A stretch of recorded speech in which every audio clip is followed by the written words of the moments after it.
اس لیے کسی بخاری کی روایت سنیے آپ کتنی سخت ہے اس معاملے میں.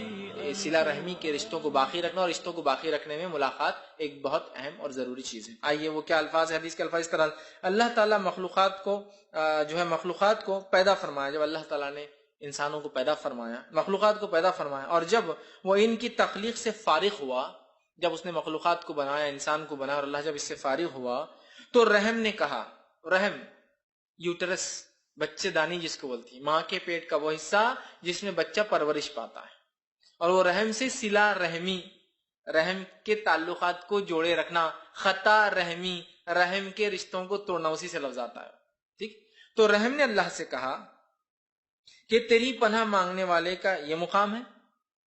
رحم نے کہا اللہ میں تیری پناہ مانگتا ہوں، اور کیا تیری پناہ مانگنے والے کا یہ مقام ہے؟ اللہ تعالیٰ نے فرمایا ہاں.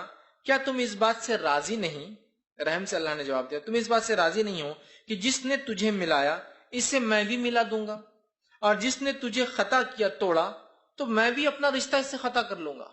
رحم نے اللہ سے فریاد کی. ایک روایت میں رحم عرش کے نیچے لٹکتا ہے، ایک روایت میں الفاظ یہ بھی کہ رحم نے ایک مرتبہ اللہ کے پاس جا کے فریاد کی، اور فریاد کر کے کیا کہا اللہ تعالیٰ سے رحم نے کہ کہا اللہ کہ میرے تعلق سے کیا یہی معاملہ ہے؟ تو اللہ نے کہا کیا تو اس پر مطمئن اور خوش نہیں ہے کہ جس نے تجھ سے باقی رکھا اپنا رشتہ تو اس سے میں بھی اپنا رشتہ باقی رکھوں، اور جس نے تجھے توڑا.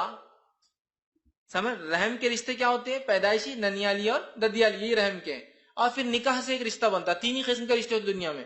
ایک پیدائش سے بنتا ہے، ننیال اور ددیال، پیدا ہو گئے تو آٹومیٹیکلی یہ دادا ہے، یہ دادی، یہ پھوپھی ہے، یہ چاچا، یہ خالہ ہے. اور ایک رشتے بنتے ہیں وہ ہوتے ہیں شادی سے، اور شادی سے جو رشتے بنتے ہیں اس کو ان لاز بولتے ہیں انگلش کے اندر، ہے نا.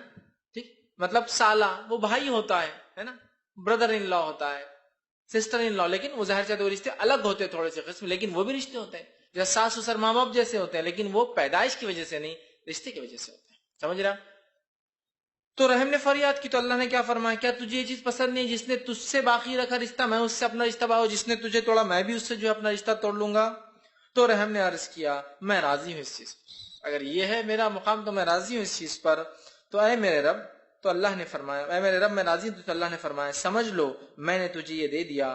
پھر نبی اکرم صلی اللہ علیہ وسلم نے فرمایا، اور آگے قرآن کی آیت بھی تلاوت کی. اگر صحابہ سے کہا تمہیں یقین نہ ہو تو یہ آیت بھی پڑھ لو، اور آپ صلی اللہ علیہ وسلم نے جو سورہ محمد صلی اللہ علیہ وسلم 47 کی آیت نمبر 22 پڑھی، جس کا ترجمہ یہ اور تم سے یہ بھی بعید نہیں کہ اگر تمہیں حکومت مل جائے تو تم زمین میں فساد برپا کرو گے اور رشتے ناتوں کو توڑ ڈالو گے. ایک قوم کے تعلق سے کہا بعید نہیں کہ جب تمہیں اللہ حکومت دے دنیا میں تو کیا کیا کام کرو گے؟ ایک تو زمین فساد، دوسرا کام رشتوں کو توڑ ڈالو گے، ہے نا. تو رحم مطلب رشتوں کو جوڑے رکھنا ضروری ہے. یہ دوسرے حقدار ہے ہماری زیارت اور ملاقات. تیسرے کون ہے؟